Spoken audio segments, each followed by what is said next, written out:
যাত্রীদের পর্যায় থেকে আমি তেমন একটা অভিযোগ পাইনি, কিন্তু তারপরে যেটা হচ্ছে যে রেলে নীলসাগর যখন যায় সেখানে আমরা বলেছি যে এই পরিস্থিতিগুলি যেগুলি রয়েছে এগুলির ব্যাপারে আরও বেশি সতর্কতা এবং ব্যবস্থা গ্রহণ করার জন্য। ঈদযাত্রার তৃতীয় দিনে ভোর থেকেই ঢাকার কমলাপুর রেলওয়ে স্টেশনে যাত্রীদের উপচে পড়া ভিড় দেখা গেছে।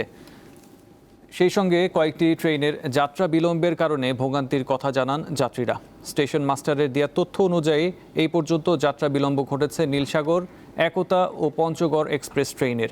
এছাড়া সকাল 10:30 পর্যন্ত 20টি ট্রেন কমলাপুর স্টেশন ছেড়ে গেছে। এদিকে বগির ভেতরে জায়গা না পেয়ে অনেকেই নিরাপত্তা কর্মীদের ফাঁকি দিয়ে ছাদে উঠে ভ্রমণ করছেন। দর্শক, কমলাপুর স্টেশনে ব্রিফিং করছেন রেলমন্ত্রী, সরাসরি চলে যাচ্ছি সেখানে। দোরগোড়ায় পৌঁছে দেওয়া যায় এবং রেলের যাতে আমাদের লোকোমোটিভের সমস্যা রয়েছে সেই সমস্যাটা কিভাবে করা যায়, এবং আমাদের মনে হয় যে ইতিমধ্যে কিছু পাইপলাইনে কিছু কাজও রয়েছে।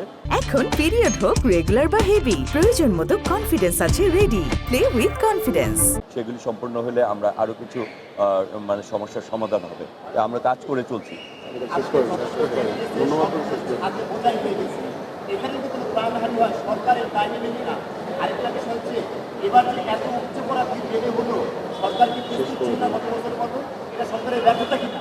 না, আমার মনে হয় যে রেলে আমরা আপনারা দেখছেন যে আপনাদের সামনে আমি যাত্রীদের সাথে অনেক যাত্রীদের সাথে কথা বলেছি।